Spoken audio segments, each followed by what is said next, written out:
नमस्ते दोस्तों, इस वीडियो में हम जानेंगे नेटवर्क के बारे में। तो शुरू करें, चलिए करते हैं। जब दो या दो से ज़्यादा कंप्यूटर्स आपस में कनेक्ट होते हैं, डेटा और रिसोर्सेज को शेयर करने के लिए उसे नेटवर्क बोला जाता है। Types of networks are local area network, metropolitan area network, personal area network, wide area network. LAN के बारे में LAN लोकल एरिया नेटवर्क, जिसमें बहुत सारे नेटवर्किंग डिवाइस कनेक्ट होते हैं। लोकल एरिया नेटवर्क का यूज किया जाता है ग्रुप ऑफ कंप्यूटर्स को कनेक्ट करने के लिए स्पेसिफिक शॉर्ट एरिया में। डिवाइस को लोकल एरिया नेटवर्क से कनेक्ट करने के लिए रिक्वायर्ड होता है ethernet cable. Local area network generally use होता है हाउस, एजुकेशन इंस्टीट्यूट्स और ऑफिसेस में। लोकल एरिया नेटवर्क कवर करता है 1 kilometre to 10 kilometre area. Local area network allow करता है यूजर्स को शेयर करने के लिए data, printer, application, storage device and other networking resources. अच्छा, चलो इसे एग्जाम्पल के थ्रू समझते हैं। For example, cyber for U university है, उसमें डायरेक्टर ऑफिस, कंप्यूटर लैब और लाइब्रेरी है। डायरेक्टर एक इम्पोर्टेंट नोटिस सेंड करना चाहता है कंप्यूटर लैब और लाइब्रेरी एम्प्लॉय को। डायरेक्टर लोकल एरिया नेटवर्क के थ्रू नोटिस सेंड करता है। मेन नेटवर्क के बारे में MAN मेन का फुल फॉर्म होता है मेट्रोपॉलिटन एरिया नेटवर्क। जब multiple local area network connect होते हैं तब फॉर्म होता है metropolitan area network. Metropolitan area network cover करता है लार्ज ज्योग्राफिक एरिया, जिसकी हेल्प से यूजर डायरेक्टली कनेक्ट होता है वर्ल्ड से। मेट्रोपॉलिटन एरिया नेटवर्क में जनरली फाइबर ऑप्टिक्स केबल का यूज किया जाता है, जिसकी हेल्प से डेटा ट्रांसमिशन स्पीड फास्ट होती है। इट यूजुअली कवर सिटी और group of buildings and cover area between 10 to 15 kilometre. Metropolitan area network data को ट्रांसमिट करता है डिफरेंट डिवाइस का यूज करके, जैसे modems, wires, cables. Metropolitan area network को कंसीडर किया जाता है large version of local area network and small version of wide area network. वैन नेटवर्क के बारे में WAN WAN stands for Wide Area Network. Wide Area Network was created by US Air Force in 1950s. इसका use large geographical area को connect करने के लिए किया जाता है, सच एज स्टेट्स, कंट्रीज और continents. Wide area network connect करता है डिफरेंट स्मॉलर नेटवर्क्स को, like local area network and metropolitan area network, so that user can easily communicate with their colleagues and able to share information from one location to anywhere in the world. Wide area network is a very large network. That's why speed of data transmission is less as compared to other networks. Wide area network cover 100 and 1000 kilometers in range. A few common devices that are used in wide area networks are router, communication server and modems.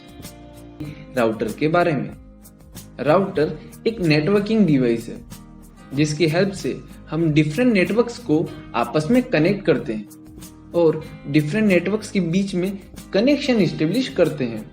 Router OSI model की layer 3 पर work करता है, means network layer पर काम करता है। Router receive करता है डेटा पैकेट्स फ्रॉम सेंडर और एनालाइज करता है पैकेट्स को। After analyse the packets, router packets को सेंड करता है, फॉरवर्ड करता है रिसीवर को। Router can help you to create more intelligent, responsive and integrated network. Router can be used in both local area network and wide area network. Router are more expensive than other networking device like hubs, bridge and switches. Types of routers are wired router, wireless router, core router, edge router and VPN routers. Virtual private network के बारे में virtual private network कैसे work करता है और virtual private network का use हमें क्यों करना चाहिए, ये सभी इंफॉर्मेशन आपको इस वीडियो से मिलेगी। तो चलिए शुरू करते हैं।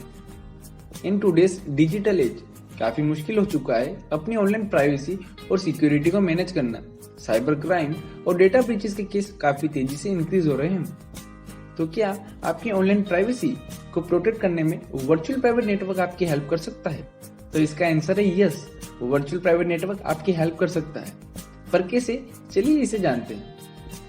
वर्चुअल प्राइवेट नेटवर्क एक सिक्योर और इनक्रिप्टेड वे होता है इंटरनेट के थ्रू कम्युनिकेशन करने का।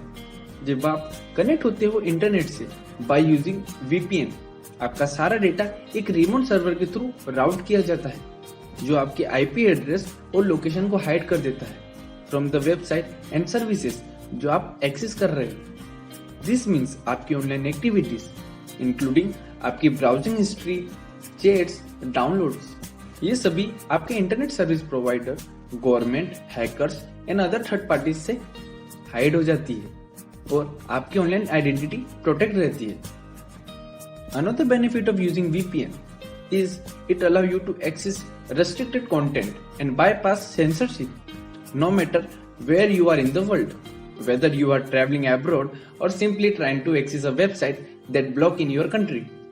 अच्छा चलो इसे एग्जाम्पल के थ्रू समझते हैं। PUBG गेम को काफी कंट्रीज में बैन किया जा चुका है, जैसे कि India, but by using VPN आप PUBG गेम को भी खेल सकते हो। So the question is how you can use a VPN. VPN को यूज करना काफी सिंपल है। VPN दो तरीके के होते हैं, पेड VPN और अनपेड VPN। जो भी आपकी इच्छा हो आप उसे यूज कर सकते हैं। मोस्ट पॉपुलर पेड और अनपेड VPN सॉफ्टवेयर की लिंक आपको डिस्क्रिप्शन में मिल जाएगी, तो जरूर चेक करना। फर्स्ट आपको डाउनलोड करना है VPN software, then install the software. After install the software, choose a server location. Once you are connecting, your online activity will be protected and encrypted.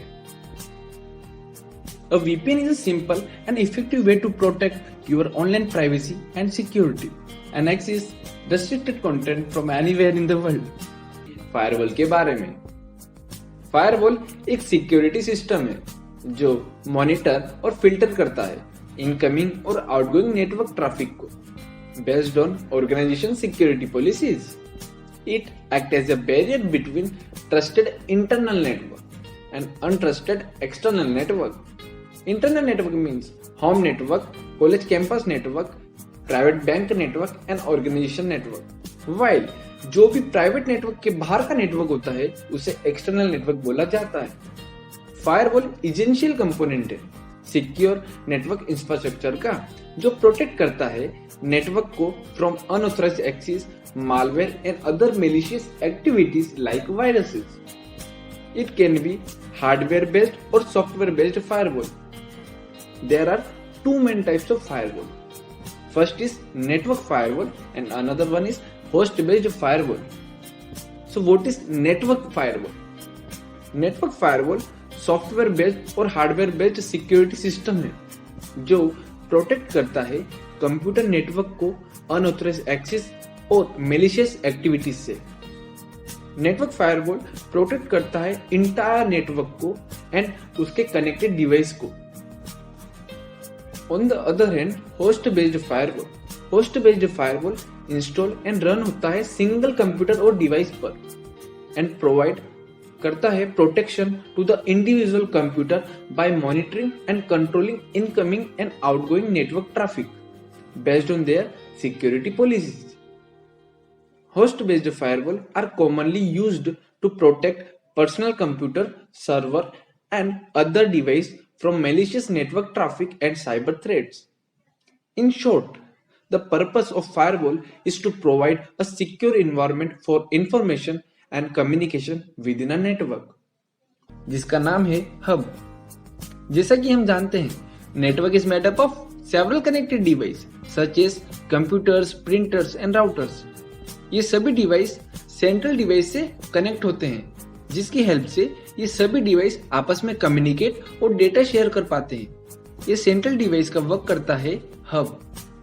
सभी डिवाइस कनेक्ट रहते हैं hub से और data share कर पाते हैं। Hub receive करता है data packets from one device and broadcast करता है सेम डेटा पैकेट्स को ऑल अदर नेटवर्किंग डिवाइस से जो भी हब से कनेक्टेड है। These types of device operates at a physical layer of the OSI model and does not perform any data routing or filtering. Hubs come in various sizes from 4 ports to 24 ports and allow you to expand your network as you need it. Hubs are ideal for small networks जहां need होता है limited numbers of devices को connect करने की, such as home networks or small office networks. There are different types of hubs available: Ethernet hubs, USB hubs, wireless hubs. Each types of hubs has its own unique sets of features and benefits, so it's important to choose the right one for your network setups. In conclusion, hubs are basic and affordable way to connect device in a small network. However, as your network grow, it's important to upgrade your advanced networking features and devices like switches, routers for better performance and security. Gateway के बारे में, gateway कैसे work करता है और gateway क्यों important है networking में, ये सभी इंफॉर्मेशन आपको इस वीडियो में मिलेगी। तो चलिए शुरू करते हैं। गेटवे एक क्रूशियल कंपोनेंट है नेटवर्किंग वर्ल्ड में। It act as a bridge between two networks. यह एक ऐसा डिवाइस है जो डिफरेंट नेटवर्क्स के बीच कम्युनिकेशन इनेबल करता है, even if they use different protocols. In simple terms, gateway is like a door between two rooms where each rooms represent a different networks. For instance, imagine two networks, network A and network B. Network A में जो device है वो device use कर रहे हैं IP address range of 192.168.0.x, while network B में जो device है वो डिवाइस यूज कर रहे हैं IP address range of 192.168.1.x। दोनों नेटवर्क को आपस में कम्युनिकेट करने के लिए हमें नीड है गेटवे की। In this case, gateway act as a bridge that connect network A and network B और अलाउ करता है इंफॉर्मेशन को शेयर करने के लिए फाइल्स को, मैसेजेस को from network A to network B और network B to network A. In addition, gateway can also provide security by monitoring and controlling network traffic. For example, it can block unauthorized access to the network and prevent from malicious attacks such as DOS or DDoS attack. Types of gateway. There are two types of gateway: hardware gateway and software gateway. Hardware gateway is a physical device that connect two or more networks, allow data to transmit between them. Example of hardware gateway include routers, switches, and firewall. On the other hand, software gateway is a software program that run on a server or computers, acting as a gateway between networks. In summary, a gateway is an essential component of any network, जो enable करता है communication between networks और provide करता है security. Protocols के बारे में, protocols क्या होता है, प्रोटोकॉल्स कैसे यूज किया जाता है और प्रोटोकॉल्स के टाइप्स क्या होते हैं, ये सभी इंफॉर्मेशन आपको इस वीडियो से मिलेगी। तो चलिए शुरू करते हैं। प्रोटोकॉल्स सेट ऑफ रूल्स और गाइडलाइंस है जो डिफाइन करता है किस तरह डेटा ट्रांसमिट होगा over a network. Protocol ensure करता है secure communication between network device and इसका यूज किया जाता है वेरियस कम्युनिकेशन टेक्नोलॉजीज में, such as internet, telecommunication and wireless network. अच्छा, चलिए इसे रियल लाइफ एग्जांपल के थ्रू समझते हैं। हम सभी ने स्कूल लाइफ को काफी एंजॉय किया है। स्कूल में जाकर मस्ती करना, ये सभी काम हम सभी ने अच्छे से किए हैं। पर स्कूल के भी कुछ रूल्स एंड रेगुलेशन होते थे, जैसे स्कूल की टाइमिंग फिक्स रहती थी लाइक 7 o'clock और टाइम टेबल भी फिक्स रहता था, जैसे किस टाइम पर लेक्चर स्टार्ट होगा और किस टाइम पर लेक्चर एंड होगा, और हम सभी का फेवरेट लंच कब होगा, ये सभी टाइम फिक्स रहता था। जैसे स्कूल की यूनिफॉर्म, हेयर स्टाइल और ये सभी चीजें भी फिक्स रहती थी। ये सभी स्कूल के रूल्स एंड रेगुलेशन है जिसके बेस पर स्कूल वर्क करता है। सेम नेटवर्क में भी प्रोटोकॉल होता है जिसके थ्रू डिफरेंट टाइप्स के डिवाइस एक दूसरे से कनेक्ट रहते हैं।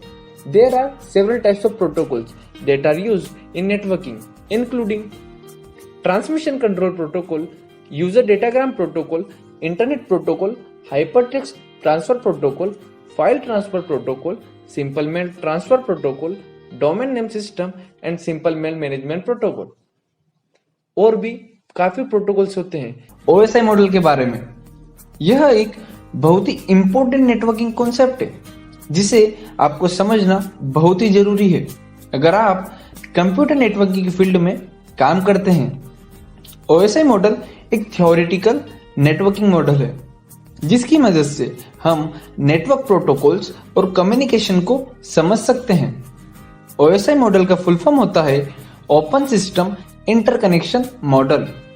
इस मॉडल को ISO international organisation for standardisation ने बनाया है।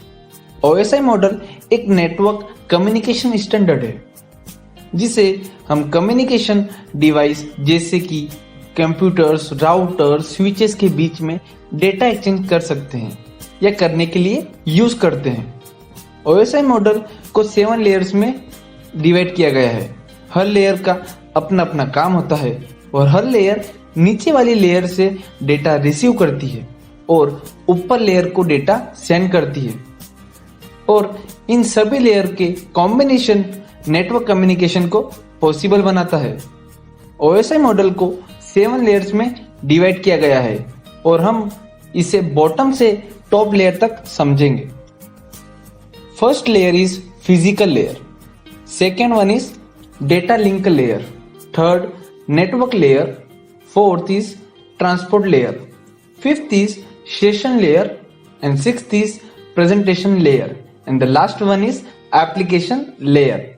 ये 7 लेयर्स को समझकर आप कम्युनिकेशन प्रोसेस इजीली समझ सकते हैं।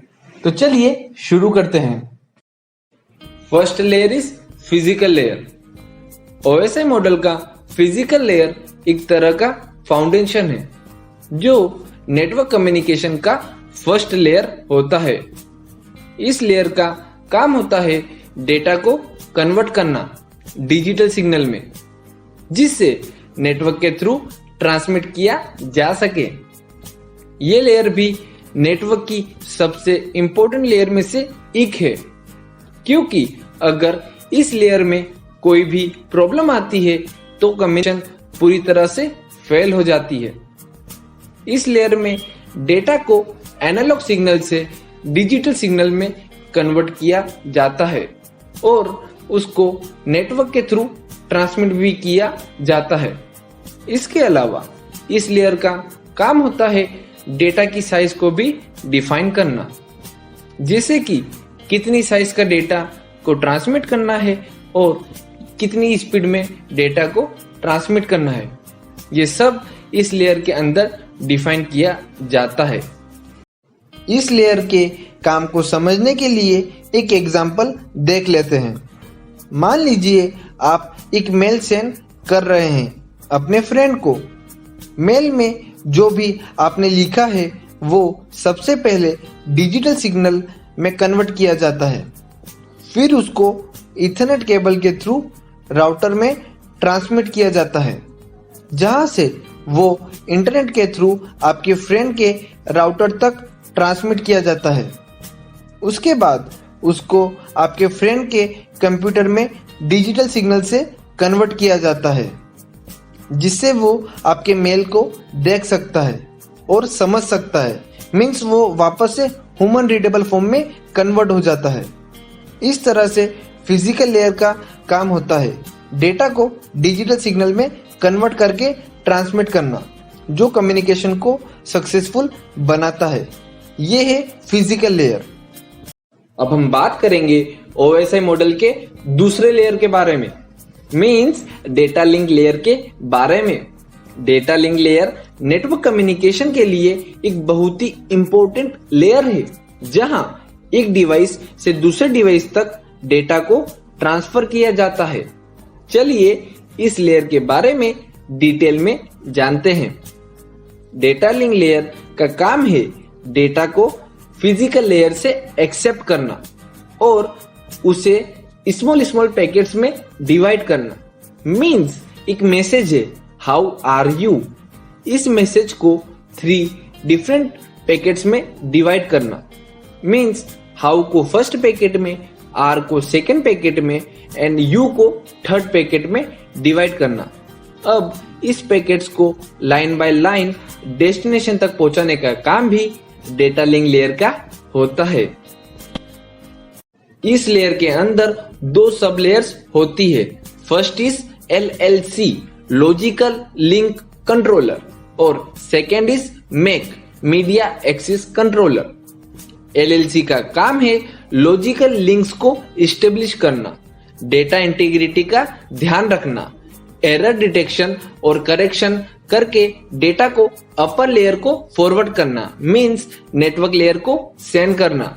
और वहीं मैक एड्रेस का काम है डिवाइस के बीच में डेटा को ट्रांसफर करने के लिए एक यूनिक मैक एड्रेस असाइन करना और डेटा पैकेट्स के ट्रांसमिशन और रिसेप्शन को मैनेज करना। चलिए इसे एक एग्जांपल के थ्रू समझते हैं। सपोज आप एक फाइल को मेल के थ्रू सेंड करना चाहते हैं। इसके लिए आपके कंप्यूटर में एक नेटवर्क कार्ड होता है जो कि डेटा लिंक लेयर पर काम करता है। ये कार्ड आपके डेटा को नेटवर्क के थ्रू भेजने के लिए आपके डेटा को स्मॉल पैकेट्स में डिवाइड करता है। मींस जो भी आपका डेटा है, जो भी आपके मैसेज में कंटेंट है, उसे स्मॉल पार्ट्स में डिवाइड कर देंगे। डेटा लिंक लेयर में पैकेट्स को एड्रेस भी दिया जाता है ताकि वो सही डेस्टिनेशन तक पहुंच सके। इसके लिए मैक एड्रेस का यूज किया जाता है। मैक एड्रेस एक यूनिक आइडेंटिफायर होता है जो हर डिवाइस के लिए अलग अलग होता है। अब जब ये पैकेट्स दूसरे डिवाइस तक पहुंचते हैं तो ये पैकेट्स को फिर से असेंबल किया जाता है। पर क्या पैकेट्स को असेंबल करना जरूरी है? जी हाँ, इसको असेंबल करना बहुत जरूरी है। अगर ये पैकेट्स असेंबल नहीं होंगे तो डेटा का कंटेंट पूरी तरह से अनऑर्डर फॉर्मेट में हो जाएगा। मींस सेंडर ने मैसेज में लिखा था hello Rahul how are you, पर रिसीवर को मैसेज मिलता है how hello are you Rahul. इस मिसबिहेव से बचने के लिए पैकेट्स को वेल ऑर्डर में अरेंज किया जाता है और रिसीवर तक मैसेज को सेम एज सेंडर ने जिस ऑर्डर में मैसेज लिखा था सेम उस ऑर्डर में मैसेज को पहुंचाया जाता है। तो इस तरह से डेटा लिंक लेयर का यूज किया जाता है डेटा ट्रांसफर करने के लिए। ये लेयर नेटवर्क डिवाइस के कम्युनिकेशन को इम्प्रूव करने में बहुत हेल्पफुल होती है। Next layer is network layer. Network layer OSI model का थर्ड लेयर है। इस लेयर का काम है end to end communication establish करना और पैकेट्स को डेस्टिनेशन तक डिलीवर करना। अगर हम एक सिंपल एनालॉजी लें तो नेटवर्क लेयर को एक पोस्ट ऑफिस कहते हैं। जैसे पोस्ट ऑफिस में पोस्टमैन एड्रेस से डेटा को डेस्टिनेशन तक पहुंचाता है, वैसे ही नेटवर्क लेयर भी सेंडर के डेटा को रिसीवर तक पहुंचाता है। नेटवर्क लेयर का काम है पैकेट्स को सोर्स से डेस्टिनेशन तक फॉरवर्ड करना। इसके लिए ये पैकेट्स को लॉजिकल एड्रेस जैसे कि IP एड्रेस के द्वारा आइडेंटिफाई करता है। इससे हमारे डेटा सही डेस्टिनेशन तक पहुंच जाता है। नेटवर्क लेयर डेटा की पाथ को भी डिसाइड करता है और उसके लिए राउटिंग प्रोटोकॉल्स का यूज करता है। अगर हम देखें तो नेटवर्क लेयर में दो इंपॉर्टेंट प्रोटोकॉल्स होते हैं, IPv4 और IPv6। IPv4 32 bit address scheme का यूज करता है, जबकि IPv6 128 बिट एड्रेस स्कीम का यूज करता है। IPv4 काफी पुराना प्रोटोकॉल है और इसमें एड्रेस की कमी है, इसलिए IPv6 को डेवलप किया गया। नेटवर्क लेयर के प्रोटोकॉल के बीच कम्युनिकेशन के लिए राउटर का यूज किया जाता है। ये राउटर पैकेट्स को रिसीव करता है और उनको उनके डेस्टिनेशन तक फॉरवर्ड करता है। ये राउटर पाथ को भी डिसाइड करता है और सही डेस्टिनेशन तक पहुंचाने के लिए हर पैकेट को सही डायरेक्शन में फॉरवर्ड करता है। नेटवर्क लेयर का काम बहुत ही इम्पोर्टेंट है और इसके बिना इंटरनेट जैसी टेक्नोलॉजी का एग्जिस्टेंस संभव ही नहीं है। ये हमारे डेटा को सही डेस्टिनेशन तक पहुंचाने में मदद करता है और इंटरनेट की फंक्शनिंग को पॉसिबल बनाता है।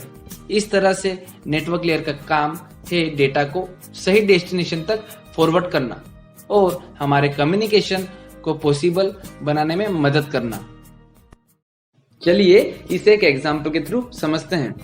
मान लीजिए आप अपने कंप्यूटर से इंटरनेट पर एक वेबसाइट को एक्सेस करना चाहते हैं। जब आप URL इंटर करते हैं तो आपके कंप्यूटर से रिक्वेस्ट IP एड्रेस के साथ भेजी जाती है। इस रिक्वेस्ट को नेटवर्क लेयर के थ्रू इंटरनेट प्रोटोकॉल का यूज करके भेजा जाता है। IP एड्रेस से डेस्टिनेशन एड्रेस का पता चलता है और उस एड्रेस तक डेटा पहुंचाने के लिए सही रास्ता तय किया जाता है। जब आप रिक्वेस्ट डेस्टिनेशन तक पहुंच जाते हैं तो वेबसाइट का रिस्पॉन्स भी IP एड्रेस के थ्रू आपके कंप्यूटर तक भेजा जाता है। इस प्रोसेस में नेटवर्क लेयर का रोल होता है सही रास्ता तय करना और डेटा को डेस्टिनेशन तक पहुंचाना। अब हम बात करेंगे नेक्स्ट लेयर की, जिसका नाम है ट्रांसपोर्ट लेयर। ट्रांसपोर्ट लेयर एक बहुत ही इंपॉर्टेंट लेयर है OSI मॉडल में, जो डेटा के सही से ट्रांसफर होने के लिए रिस्पॉन्सिबल होता है। ट्रांसपोर्ट लेयर डेटा को एंड टू एंड कम्युनिकेशन के थ्रू भेजने में हेल्प करता है। ये डेटा को सेगमेंट के फॉर्म में डिवाइड करता है और हर एक सेगमेंट में एक सीक्वेंस नंबर भी ऐड करता है। इस लेयर के थ्रू ये भी चेक किया जाता है कि डेटा सही जगह पहुंच रहा है या नहीं। अगर कोई सेगमेंट मिस हो गया है तो ट्रांसपोर्ट लेयर उस सेगमेंट को दोबारा भेजता है, जिससे कि डेटा के सही ऑर्डर में रिसीव होने की गारंटी हो जाती है। ट्रांसपोर्ट लेयर के दो मेन पार्ट्स है, TCP और UDP। TCP का मतलब है ट्रांसमिशन कंट्रोल प्रोटोकॉल और UDP का मतलब है यूजर डेटाग्राम प्रोटोकॉल। दोनों प्रोटोकॉल के अपने अपने फीचर्स है और दोनों का यूज अलग अलग सिनेरियो में किया जाता है। TCP का यूज जनरली सिक्योर और रिलायबल डेटा ट्रांसफर के लिए होता है। इसमें डेटा को सेगमेंट में डिवाइड किया जाता है और हर सेगमेंट को एक्नॉलेजमेंट किया जाता है, जिससे डेटा लॉस होने का रिस्क बहुत कम हो जाता है। TCP का एग्जाम्पल है, जब आप एक मेल सेंड करते हैं तो TCP प्रोटोकॉल का यूज किया जाता है। UDP का यूज जनरली फास्ट और रियल टाइम डेटा ट्रांसफर के लिए होता है, जैसे वीडियो स्ट्रीमिंग और ऑनलाइन गेमिंग। इसमें डेटा को डेटाग्राम में डिवाइड किया जाता है और एक्नॉलेजमेंट नहीं होता है, जिससे डेटा ट्रांसफर की स्पीड बढ़ जाती है। एग्जाम्पल है, जब आप ऑनलाइन गेमिंग खेलते हैं तो UDP प्रोटोकॉल का यूज होता है। इसके अलावा ट्रांसपोर्ट लेयर में पोर्ट्स का कॉन्सेप्ट होता है। पोर्ट्स की मदद से ट्रांसपोर्ट लेयर डेटा पैकेट्स को डेस्टिनेशन के एप्लीकेशन तक पहुंचाती है। पोर्ट्स 16 बिट तक के होते हैं और 0 से 65535 तक के नंबर असाइन किए जाते हैं। इसमें से 0 से 1023 नंबर वेल नोन पोर्ट्स कहलाते हैं, जिससे HTTP के लिए पोर्ट नंबर 80, FTP के लिए पोर्ट नंबर 21 और SSH के लिए पोर्ट नंबर 22 है। एक एग्जाम्पल के थ्रू समझते हैं। सोचिए आप एक वीडियो कॉल कर रहे हैं और वीडियो कॉल वीडियो और ऑडियो डेटा ट्रांसफर कर रहा है। जब आप वीडियो कॉल करते हैं तो TCP प्रोटोकॉल का यूज होता है, क्योंकि वीडियो कॉल में डेटा की एक्यूरेसी और रिलायबिलिटी बहुत जरूरी होती है और TCP प्रोटोकॉल आपकी वीडियो और ऑडियो को डेटा की सही डिलीवरी की गारंटी देता है। लेकिन अगर आप एक ऑनलाइन गेम खेल रहे हैं तो UDP प्रोटोकॉल यूज होता है, क्योंकि ऑनलाइन गेमिंग में कुछ मिली सेकेंड्स की देरी भी आपकी परफॉर्मेंस पर बहुत बड़ा असर डाल सकती है। और अगर TCP प्रोटोकॉल यूज करेंगे तो लेटेंसी बहुत ज्यादा हो जाएगी। इसलिए ऑनलाइन गेमिंग में डेटा की रिलायबिलिटी की जरूरत नहीं होती है और UDP प्रोटोकॉल की मदद से फास्ट डेटा ट्रांसफर किया जाता है। इस तरह से ट्रांसपोर्ट लेयर हमारी डेटा की सिक्योरिटी और रिलायबिलिटी को मेंटेन करता है और सही प्रोटोकॉल का यूज कर हम हमारे डेटा की डिलीवरी को ऑप्टिमाइज करते हैं। अब हम बात करेंगे नेक्स्ट लेयर की, जिसका नाम है सेशन लेयर। सेशन लेयर एक इम्पोर्टेंट लेयर है OSI मॉडल में, जो कि डेटा कम्युनिकेशन के दौरान एक सेशन को मेंटेन करता है। इस लेयर का काम होता है दो डिवाइस के बीच में कम्युनिकेशन के लिए एक सेशन इस्टेब्लिश करना और मेंटेन करना। इस लेयर के थ्रू कम्युनिकेशन स्टार्ट होती है और खत्म भी होती है। जैसे कि आप एक फोन कॉल करते हैं, तब आप सेशन इस्टेब्लिश करते हैं और जब कॉल एंड होती है तब सेशन टर्मिनेट होता है। ऐसे ही सेशन लेयर भी कम्युनिकेशन के दौरान सेशन इस्टेब्लिश और टर्मिनेट करता है। चलिए इसे एक एग्जांपल के थ्रू समझते हैं। मान लीजिए कि आप एक ऑनलाइन शॉपिंग वेबसाइट पर शॉपिंग कर रहे हैं। जब आप वेबसाइट के होम पेज पर विजिट करते हैं तब आपके डिवाइस और सर्वर के बीच में एक सेशन इस्टेब्लिश होता है। इस सेशन के थ्रू आप वेबसाइट पर ब्राउजिंग कर सकते हैं, प्रोडक्ट सर्च कर सकते हैं और कार्ट में ऐड कर सकते हैं प्रोडक्ट को। जब आप चेकआउट पेज पर जाते हैं और पेमेंट डिटेल इंटर करते हैं तब भी सेशन लेयर का यूज होता है। इस लेयर के थ्रू आपकी पेमेंट डिटेल्स इंक्रिप्टेड की जाती है और सर्वर के पास सेंड की जाती है आपकी इंफॉर्मेशन। इस प्रोसेस में आपकी डिटेल सिक्योर तरीके से ट्रांसफर होती है। जब आपका पेमेंट सक्सेसफुल हो जाता है और आपका ऑर्डर कंफर्म पेज पर आ जाता है तब सेशन टर्मिनेट हो जाता है। यानी कि सेशन लेयर का काम कम्युनिकेशन स्टार्ट करना, मेंटेन करना और टर्मिनेट करना होता है। तो ये था सेशन लेयर के बारे में। अब हम बात करेंगे 6th लेयर की, जिसका नाम है प्रेजेंटेशन लेयर। प्रेजेंटेशन लेयर का काम है डेटा को यूजर फ्रेंडली फॉर्मेट में कन्वर्ट करना ताकि उसे समझना और इंटरप्रेट करना आसान हो जाए। प्रेजेंटेशन लेयर का काम है डेटा को प्रेजेंटेबल फॉर्मेट में कन्वर्ट करना जिससे कि एप्लीकेशन लेयर डेटा को यूज कर सके। ये लेयर डेटा को एक स्टैंडर्ड फॉर्मेट में प्रेजेंट करता है जिससे सेंडर और रिसीवर दोनों एक दूसरे के डेटा को समझ सके। इस लेयर में डेटा को इनकोड और डिकोड किया जाता है ताकि सेंडर और रिसीवर के बीच कम्युनिकेशन आसान हो सके। जैसे अगर हम किसी इमेज को ईमेल के थ्रू सेंड करते हैं तो प्रेजेंटेशन लेयर उसे एक फॉर्मेट में कन्वर्ट करेगा जिसे हम ईमेल अटैचमेंट के रूप में भी भेज सकते हैं। इस लेयर में डेटा कंप्रेशन और इंक्रिप्शन भी होता है जिससे डेटा की सुरक्षा और ट्रांसफर स्पीड इंप्रूव होती है। जिससे अगर हम एक वीडियो फाइल को कंप्रेस करते हैं तो उस फाइल की साइज कम हो जाती है और उसको जल्दी सेंड और रिसीव करना पॉसिबल हो जाता है। इस लेयर का काम यूजर इंटरफेस और डेटा सिंटेक्स को भी मैनेज करना होता है जिससे हमारे कीबोर्ड इनपुट को प्रेजेंटेशन लेयर एक फॉर्मेट में कन्वर्ट करेगा जिससे हम कंप्यूटर और नेटवर्क में इजीली ट्रांसमिट कर सकते हैं। चलिए इसे एक एग्जांपल के थ्रू समझते हैं।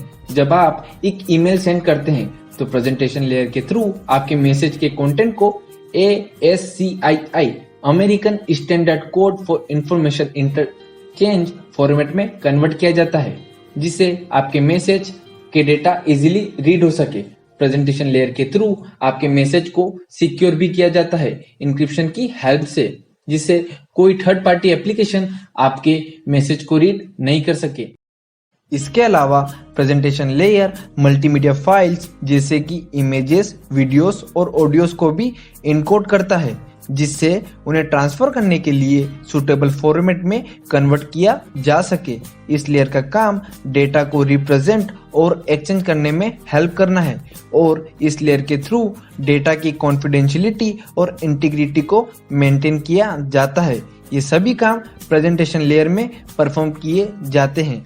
अब हम बात करेंगे नेक्स्ट लेयर की, जिसका नाम है application layer. Application layer OSI model का 7th लेयर है जिसमें हमारे एप्लीकेशंस और प्रोग्राम्स का इंटरफेस होता है।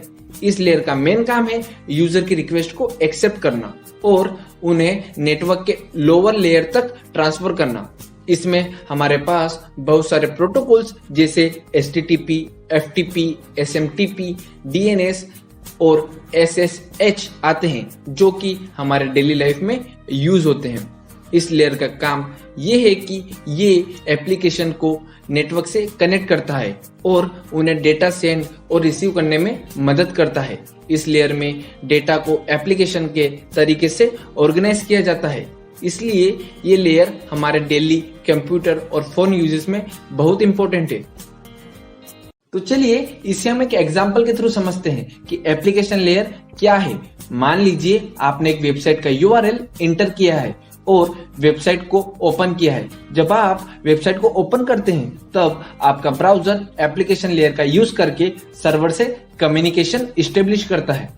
जब आप URL इंटर करते हैं तब ब्राउजर HTTP प्रोटोकॉल्स का यूज करता है जो कि एप्लीकेशन लेयर में काम करते हैं। HTTP प्रोटोकॉल यूजर और सर्वर के बीच रिक्वेस्ट और रिस्पॉन्स को मैनेज करता है। इसके बाद सर्वर आपको वेबसाइट की इंफॉर्मेशन सेंड करता है जिसमें HTML, CSS और जावास्क्रिप्ट का यूज किया गया होता है। ये सभी डेटा एप्लीकेशन लेयर के थ्रू पहुंचता है। तो ये था एक एग्जांपल जिसमें हमने देखा कि एप्लीकेशन लेयर कैसे यूजर और नेटवर्क के कम्युनिकेशन का सही तरीके से इस्टेब्लिश करता है। तो दोस्तों, अभी तक हमने समझा कि OSI मॉडल क्या है और OSI मॉडल के 7 लेयर्स के बारे में। सभी लेयर्स को हमने अच्छे से समझा है और सभी लेयर्स को एग्जाम्पल के साथ समझा है। अब मैं आपको एक और एग्जाम्पल के थ्रू समझाऊंगा कि ये सभी लेयर्स एक साथ कैसे वर्क करती है विथ रियल लाइफ एग्जाम्पल। तो चलिए इसे भी हम समझते हैं।